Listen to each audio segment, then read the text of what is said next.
48 గంటల seize ఫైర్కు America చేసిన ప్రతిపాదనను ఇరాన్ నిర్ద్వందంగా తోసిపుచ్చింది. యుఎస్ ప్రతిపాదనను తిరస్కరించింది ఇరాన్.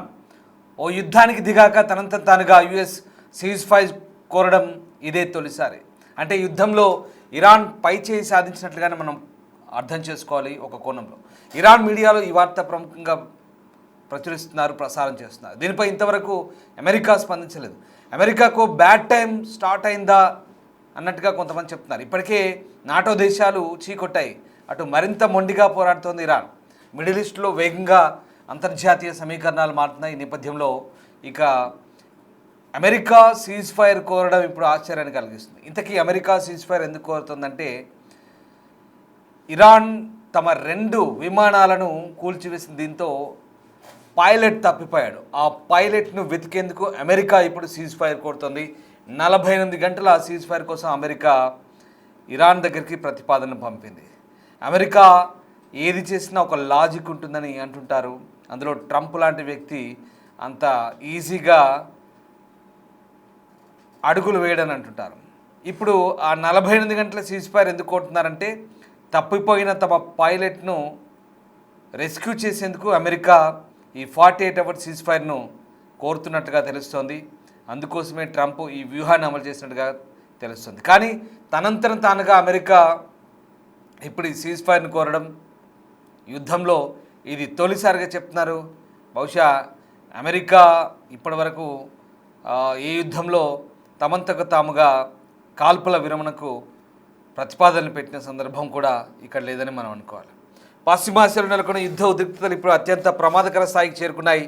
అమెరికా ఇరాన్ మధ్య దౌత్యపరమైన చర్చలు విఫలం కావడం కాకుండా క్షేత్రస్థాయిలో సైనిక ఘర్షణలు మొదలైనట్లు తాజా పరిణామాలు సూచిస్తున్నాయి. అంతర్జాతీయ మీడియా ప్రకారం ప్రస్తుత పరిస్థితిని చక్కదిద్దేందుకు అమెరికా ప్రతిపాదించిన 48 గంటల కాల్పుల విరమణను ఇరాన్ తిరస్కరించింది. అమెరికా తన ప్రతిపాదనను ఒక అజ్ఞాత 3వ దేశం ద్వారా బుధవారం నాడు ఇరాన్కు పంపినట్లు సమాచారం. అయితే తెహ్రాన్ ఈ ప్రతిపాదన తిరస్కరించడం ద్వారా తన పట్టుదలను ప్రదర్శించినట్టుగా అర్థమవుతుంది. ఇరాన్ యొక్క పాక్షిక అధికారిక సంస్థ ఫార్స్ న్యూస్ ఈ విషయాన్ని ధృవీకరిస్తే అల్ జజీరా వంటి అంతర్జాతీయ సంస్థలు దీన్ని ప్రముఖంగా ప్రచురిస్తున్నాయి. మధ్యవర్తిత్వం వహించిన దేశం పేరు బయటకు రానప్పటికీ చర్చల ద్వారా శాంతిని నెలకొల్పే ప్రయత్నాలు ప్రస్తుతానికి నిలిచిపోయాయంటూ స్పష్టమవుతోంది. ఈ ఉద్రిక్తతల నడుమ ఒక సంచలన ఘటన చోటు చేసుకుంది. ఇరాన్ గగనతలంపై అమెరికాకు చెందిన F-15E strike eagle fighter jet కూల్చివేయబడింది. బ్రిటన్లోని RAF లేకెన్ హేత్ స్థావరానికి చెందిన ఈ విమానాన్ని ఇరాన్ దళాలు కూల్చివేసినట్లుగా నివేదికలు చెప్తున్నాయి. ఈ రకమైన విమానంలో సాధారణంగా 2 సిబ్బంది అంటే పైలట్, ఆయుధ వ్యవస్థల అధికారి ఉంటారు. ఇక్కడ మనకు అందుతున్నటువంటి అంతర్జాతీయ సంస్థలు CNN లాంటి వార్తా సంస్థలు ఇచ్చినటువంటి నివేదిక ప్రకారం కూలిపోయిన విమానంలో ఒక సిబ్బంది సభ్యుడిని అమెరికా సైన్యం సురక్షితంగా రక్షించింది. ప్రస్తుతం అతను అమెరికా రక్షణలో చికిత్స పొందుతున్నాడు. అయితే 2వ సిబ్బంది సభ్యుడి పరిస్థితి ఇంకా స్పష్టత లేదు. తెహ్రాన్ నుంచి సుమారు 470 కిలోమీటర్ల దూరంలో ఉన్న ఖుజెస్తాన్ ప్రావిన్స్లో కరూన్ నది సమీపంలో ఈ విమానం కూలిపోయింది. ఇరాన్ మీడియా ఈ ఘటనకు సంబంధించినటువంటి శకలాల ఫోటోలను, వీడియోలను కూడా విడుదల చేసింది. అందులో హెలికాప్టర్లు తక్కువ ఎత్తులో ఎగురుతూ గాలింపు చర్యలు చేపడుతున్న దృశ్యాలు కూడా మనకు కనబడతా ఉన్నాయి. అదిగో మీరు చూస్తున్న దృశ్యాలే ఇక్కడ గాలింపు చర్యలకు సంబంధించినటువంటి దృశ్యాలు. వాస్తవానికి ఈ గాలింపు చర్యలకు సంబంధించి కూడా కొన్ని ఆసక్తికర అంశాలని, అవి కూడా నేను ఇప్పుడు మీకు చెప్తాను. సో ఇక్కడ కంబాట్ సెర్చ్ అండ్ రెస్క్యూ అనే ఒక పేరు పెట్టారు దీనికి. అంటే అసలు ఏంటి కంబాట్ సెర్చ్ అంటే కనుక, ప్రస్తుతం ఇరాన్లో కూలిన F-15 పైలట్ కోసం అది ఎలా వెతుకుతుందో కూడా మీకు నేను చెప్పే ప్రయత్నం చేస్తాను. ఇది దశాబ్దాలుగా కొనసాగుతున్నటువంటి ఈ యొక్క ఆపరేషన్. అమెరికా దాని మిత్రదేశంలో నిర్వహించే అత్యంత సంక్లిష్టమైన సైనిక కార్యకలాపాల్లో ఈ కంబాట్ సెర్చ్ అండ్ రెస్క్యూ అనేది ఒకటి. ఎందుకంటే ఇక్కడ ప్రత్యేకంగా శిక్షణ పొందుతారు. వైమానిక దళానికి చెందిన కొన్ని విభాగాలు ఉంటాయి. అంటే సంక్షోభ సమయంలో, అంటే సరిగ్గా ఇదిగో ఇలాంటి సమయాల్లోనే విమానాలు కూలిపోయే అవకాశం ఉన్న ప్రాంతాలకు సమీపంలో కొన్ని సందర్భాల్లో ముందుగానే మోహరించి ఉంటాయి. సో ఇక్కడ పరిస్థితి లేదు కాబట్టి ఇక్కడ కూలిపోయిన విమానంలో ఉన్న పైలట్లు లేదా ఒంటరిగా మిగిలిపోయిన సైనికులు గుర్తించడం, వారికి సహాయం చేయడం, వారిని రక్షించడం లక్ష్యంగా పెట్టుకున్న సైనిక ఆపరేషనే కంబాట్ అండ్ సెర్చ్ రెస్క్యూ అంటారు. ఇక్కడ సాధారణంగా ఏం జరుగుతుందంటే, ప్రకృతి వైపరీత్యాలు లేదా మానవతా సహాయక చర్యల సమయంలో జరిగే జనరల్ సెర్చింగ్, ఇక రక్షణ కార్యకలాపాలకు భిన్నంగా శత్రువు ఉండే ప్రాంతాలు లేదా సంక్షోభ ప్రాంతాల్లో కూడా ఈ మిషన్లు ఉంటాయి. ఇప్పుడు అదే మనం అనుకోవాలి. ఇక్కడ శత్రు భూభాగంలో చాలా లోపల ప్రాంతాల్లో ఇవి నిర్వహిస్తారు. ఇరాన్ ఆపరేషన్ అనేది ఇప్పుడు మనకు ఒక ఎగ్జాంపుల్గా మనం చూద్దాం. సో ఇక్కడ ఇది టైమ్ సెన్సిటివ్, అంటే చాలా సున్నితమైన ఆపరేషన్. ఎందుకంటే రెస్క్యూ టీమ్ సైనికుల కోసం వెతుకుతున్న ప్రాంతంలో అదే ప్రాంతంలో శత్రు దళాలు కూడా తిరిగి మళ్ళీ రెస్క్యూ టీమ్ కూడా పట్టుకోవడానికి ప్రయత్నిస్తుంటాయి. ఇది కూడా మనం గమనించాలి. సో ఇక్కడ ఈ హెలికాప్టర్లు వీటికి తోడుగా ఇంధనం నింపే విమానాలు ఉంటాయి. అవసరమైతే దాడులు చేయడానికి ఆ ప్రాంతంలో నిఘాకు వీలుగా ఇతర సైనిక విమానాలు ఉంటాయి. శుక్రవారం ఇరాన్ నుంచి వచ్చిన కొన్ని వీడియోలో అమెరికా సైనిక హెలికాప్టర్లు ఇంధనం నింపే విమానం ఖుజిస్తాన్ ప్రావిన్స్పై సంచరిస్తుంది. అదిగో ఆ వీడియోలే మనం చూస్తున్నాం. ఇది ఇరాన్ రిలీజ్ చేసిన వీడియోలు. సో ఇక్కడ విషయం ఏంటంటే కూలిపోయిన అమెరికా యుద్ధ విమానంలో కనిపించకుండా పోయిన పైలట్ను వెతకడం అత్యవసరంగా జరగాలని తనకు తెలిసినంత వరకు అది అత్యంత ప్రమాదకరం అంటూ మిలిటరీ ఎక్స్పర్ట్ అయినటువంటి అమెరికన్ మాజీ దౌత్యవేత్త జేమ్స్ జెఫ్రీ అంటున్నారు. అంటే ఇది వైమానిక దళ ప్రత్యేక ఆపరేషన్లు, delta force, navy seal team 6 వంటి స్థాయిలో ఇవి శిక్షణ పొందుతారు. వారికి వైద్యం అందించే సామర్థ్యం కూడా ఉంటుందంటూ చెప్తున్నారు. ఎందుకంటే ఇది అవకాశం ఉందనుకుంటే పైలట్ను గుర్తించే వరకు అసలు ఆ ఆపరేషన్ కూడా నిలిపివేరట. కూలిపోయిన జెట్లోని పైలట్ ఇతర సిబ్బంది ఎలాంటి పరిస్థితుల్లో వ్యవహరించాలి దానిపై కూడా శిక్షణ ఉంటుంది. జీవించున్నారా, పట్టుబడకుండా తప్పించుకోవడం వారి మొదటి ప్రాధాన్యత. ఎక్కువగా గాయాలు కాకపోతే కాస్త శక్తి ఉందనుకుంటే విమానం కూలిపోయిన ప్రాంతం నుంచి వీళ్ళంత దూరంగా వెళ్ళి దాక్కుంటారు. సో దానికోసం స్పెషల్ ట్రైనింగ్ ఉంటుంది. ఆహారం, నీళ్లు లేకపోయినా చాలా కాలం గడిపేలా, అంటే వీలైనంత కాలం గడిపేలా స్థానిక ప్రాంతంలో లభ్యమయ్యే వనరులు ఉపయోగించుకునేలా నైపుణ్యాలపై వారికి శిక్షణ ఇస్తారు. ఇదన్నీ కూడా ఈ కంబాట్ సెర్చ్ ఆపరేషన్లో కూడా ఒక భాగమే. అంటే లైక్ మనం ఒకటి కొన్ని చూస్తుంటాం నేషనల్ జియోగ్రాఫిక్ లాంటి ఛానల్లో బేర్ గ్రిల్స్ లాంటి వ్యక్తులు ఏం దొరకపోయినా ప్రతికూల పరిస్థితున్న ప్రాంతంలో పురుగులు తింటారు, లేదా జంతువుల్ని వేటాడి తింటారు, లేదా ఏదైనా మూలికలు తింటారు, అడవిలో దొరికిన గడ్డితో సహా తింటారు. అవసరమైతే 2-3 పైలట్లు ఉంటే నీళ్లు లేకపోయినా అక్కడ ఉన్నటువంటి ఏదైనా గుడ్డతో లేదా ఇసుక మట్టి ఉంటే దాంట్లో మూత్రం పోసి దాన్ని వడకట్టి తాగుతారు. ఇలాంటి సిచ్యువేషన్స్ కూడా ఉంటాయి. అంటే స్ట్రగుల్ ఫర్ రెసిస్టెన్స్, మనుగడ కోసం పోరాటం. ఇదంతా కూడా శిక్షణలో భాగం. సో అలా ఉంటుంది, అంత దారుణంగా ఉంటుంది. ఇది మనం కొన్ని సందర్భాల్లో చూస్తుంటాం.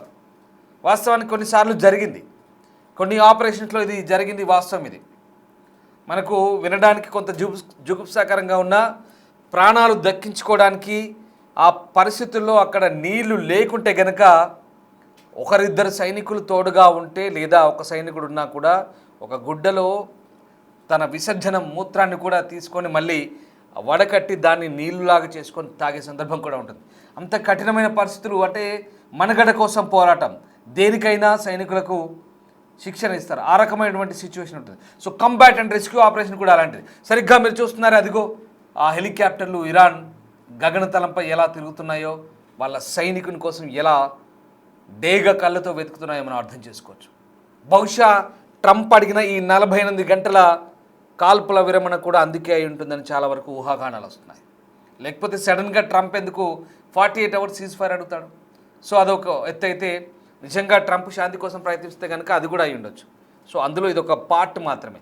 దీనికోసం మాత్రమే 48 అవర్స్ అడిగారు అనేది కూడా మనం పూర్తి స్థాయిలో నిర్ధారించుకోలేం, కానీ ఇదొక పార్ట్ మాత్రమే. అంటే ఇక్కడ మనకు చాలా వరకు ఇందాక నేను చెప్తున్నటువంటి అంశాల పరంగా చూస్తే కనుక ఈ CSIR అనేది, ఈ combat and rescue search operation అనేది, CSAR అనేది చాలా వరకు చాలా కీలకమైంది. గతంలో ఫ్రాన్స్లో జరిగింది మొదటి ప్రపంచ యుద్ధ సమయంలో. అలాగే తర్వాత అమెరికన్, జపానీల స్థావరాల వెనుకున్నటువంటి తమ సైనికులు రక్షించేందుకు గతంలో జరిగింది. తర్వాత బాట్ 21గా పిలిచినటువంటి ఒక మిషన్ కూడా ఉత్తర వియత్నాం సైనిక స్థావరాల్లో తమ పైలట్లను రక్షించేందుకు జరిగింది. సో ఇది పరిస్థితి. సో ఈ రకంగా ఉంటుంది. అంటే అమెరికన్ ఎయిర్ ఫోర్స్ పారా రెస్క్యూ టీమ్స్ దీనిలో చాలా కీలకంగా ఉంటాయి. సో ఇక్కడ మనకు ఇటీవల కాలంలో అయితే ఆఫ్ఘనిస్తాన్ యుద్ధంలో గాయపడ్డ వాళ్ళను లేదా తరలించాల్సిన వాళ్ళని కాపాడేందుకు ఇది సహాయపడ్డది. తర్వాత 2005లో ఆఫ్ఘనిస్తాన్లో ఒక గ్రామంలో తలదాచుకున్న నేవీ సీల్స్ రక్షించడానికి ఇట్లాంటి ఆపరేషన్ చేసినట్టుగా మనకు తెలుస్తుంది. ఇక తర్వాత చాలా ప్రాంతాల్లో బోస్నియాలో కూడా జరిగింది 95లో, తర్వాత సెర్బియాలో ఒకసారి జరిగింది 99లో. సో ఇది ఇట్లాంటి మిషన్స్ ఉంటాయి. సో ఇదంతా కూడా మీకు ఎందుకు చెప్తున్నంటే అవగాహన కోసం అసలు ఏం జరుగుతుంది అనేది ప్రస్తుతం చెప్తున్న పరిస్థితి. ఇక్కడ మనకున్నటువంటి సిచ్యువేషన్లో ఇప్పుడున్నటువంటి అంశాల వారికి చూస్తే కనుక మరి దౌత్యపరమైన చర్చలు విఫలం కాకుండా క్షేత్రస్థాయిలో ఘర్షణలు మొదలవుతున్నటువంటి పరిస్థితుల్లో ఈ పరిస్థితిని చక్కదిద్దేందుకు 48 అవర్స్ సీజ్ ఫైర్ను అమెరికా అడిగితే ఇరాన్ నిర్ద్వందంగా తోసిపుచ్చింది. అంటే ఇక్కడ టెహ్రాన్ ఈ ప్రతిపాదన తిరస్కరించడం ద్వారా తన పట్టుదలను ప్రదర్శించిందని మనం అర్థం చేసుకోవాలి. ఇక్కడ చాలా వరకు అంటే ఒక మూడో దేశం మధ్యవర్తిత్వం వహించిందని చెప్తున్నారు. సో దాన్ని ఇక్కడ ఇరాన్ కొట్టిపారేసింది. బహుశా మూడో దేశం నాకు తెలిసి పాకిస్తాన్ అయి ఉంటుంది. ఇందాక మనం ఇరాన్ అధ్యక్షుడు పాకిస్తాన్ ప్రతిపాదనలు తిరస్కరించాలని చెప్పాం కదా, బహుశా అదే ఉంటుంది. సో ఇక్కడ ఉన్నటువంటి పరిస్థితుల నేపథ్యంలో మరి ఇక్కడ F-15E strike eagle fighter jet కూల్చిపోయిన నేపథ్యంలో ప్రస్తుతం ఇది దీనికోసమే ఎక్కువగా ఈ పెంటగాన్ అమెరికన్ పెంటగాన్ గాలింపు చర్యలు చేపడుతున్న నేపథ్యంలో మరి ఏం జరుగుతుందని మాత్రం ఇంకా మనకు ఆసక్తికరంగా మారుతుంది. సో అది పరిస్థితి. సో ఇక్కడ నేను మీకు చెప్పుకొచ్చేది ఏంటంటే ఓవరాల్గా ఇరాన్ ఈ సీజ్ ఫైర్ని తిరస్కరించడం ద్వారా ఒక రకంగా ప్రస్తుతం కొంత పైచేయి సాధించినట్టే. అమెరికా తనంత తానుగా కాల్పుల విరమణకు అడిగింది, ఇరాన్ నో చెప్పిందంటే ఖచ్చితంగా మనకి ఇక్కడ అదే అర్థం చేసుకోవాల్సి ఉంటుంది. అఫ్కోర్స్ ఎక్కడ ఎప్పుడు ఎవరు అమెరికాకు ఇజ్రాయెల్కు శత్రువైన ఇరాన్ని వాళ్ళు తక్కువ అంచనా వేయద్దు, ఇరాన్కు శత్రువైన అమెరికా ఇజ్రాయెల్ని వీళ్ళు తక్కువ అంచనా వేయద్దు. యుద్ధంలో ఎప్పుడు ఏం జరుగుతుందో తెలియదు, ఎటువైపు నుంచి శత్రువు పొంచి ఉన్నాడో తెలియదు. అలాగని ఇక్కడ ఆత్మరక్షణ కోసం ఎవరికి వాళ్ళు దాడులు చేసుకున్న సందర్భం మనం చూస్తున్నాం.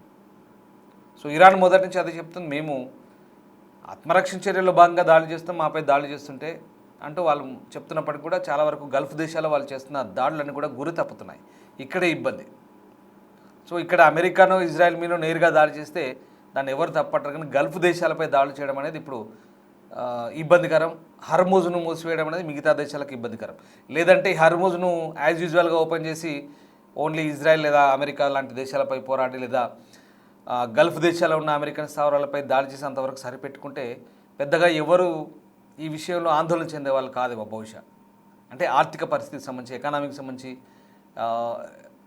ద్రవ్యోల్బణానికి సంబంధించి, ధరల పెరుగుదలకు సంబంధించి ఇప్పుడు అందరూ ఎందుకు ఫోకస్ చేస్తున్నారంటే ఆపాల యుద్ధం, మేము ఇక్కడ ఇబ్బందులు ఎదుర్కొంటున్నాం అనేది.